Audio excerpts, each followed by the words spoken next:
polysémique. Il veut dire en même temps la contrainte, l'obligation d'obéir, et en même temps, il veut dire catégorie de savoir. Donc le terme indiscipline, il concerne ces deux niveaux. Il concerne en même temps les catégories de savoir, dans lesquelles la discipline parfois peut nous mettre des œillères, ne nous permet pas de voir la complexité de la réalité. Et en même temps le refus d'obéir, donc le droit de désobéir, pour pouvoir être libre. Donc c'est une quête de liberté et de justesse par rapport en même temps aux questions qui nous permettent de comprendre le monde autour de nous et la capacité d'agir dans la société. Je ne crois pas qu'il y a une finalité ou un point d'arrivée. L'indiscipline, parce que c'est un décentrement, parce que c'est un pas de côté, parce que c'est une quête permanente de comment être le plus juste par rapport à ce qui est autour de nous. C'est un chemin. Et il faut accepter les bifurcations que le chemin nous offre. Et donc l'indiscipline est une acceptation du chemin. Au lieu de prescrire et de planifier tout ce que nous pouvons faire. Donc c'est une prise de risque permanente, une prise de risque par la pensée, par l'action, par la réflexion.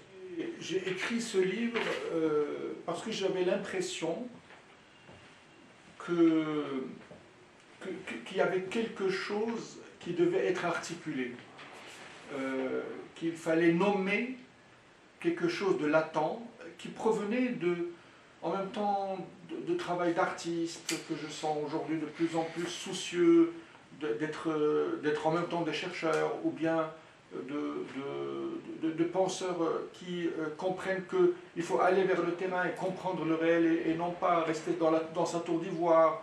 Le travail de ces activistes qui ont compris qu'au-delà de la demande pressante de changement, il y a un travail il faut créer des liens avec le monde du savoir et le monde de l'art. J'ai trouvé à chaque fois que tout ça, donc il y a plein de remembrements, de branchements qui existent, mais qui ne sont pas nommés, qu'on n'arrive pas à saisir. Ces branchements nous viennent aussi de cette question aujourd'hui pressante de l'humain, de l'humanisme qu'on doit penser à partir de nos réalités ici, au Maroc, au Maghreb, dans le Sud, et sur la question décoloniale. C'est comment changer la focale à partir de laquelle on comprend nos réalités. Tout ça m'a amené à essayer de proposer un voyage par un concept. C'est ça ce que j'essaie de faire, c'est proposer un voyage. Il est très important, à mon sens, de ne pas se mettre tout le temps à la place des institutions.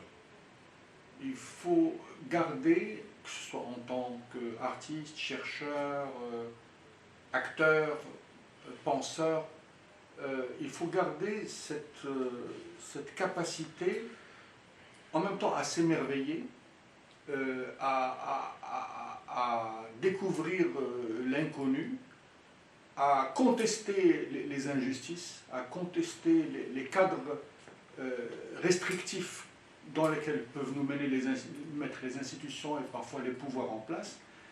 Et cette marge de liberté-là, elle est fondamentale pour créer une dynamique dans les sociétés. S'il n'y a pas des êtres indisciplinés dans une société, on peut avoir des sociétés sclérosées.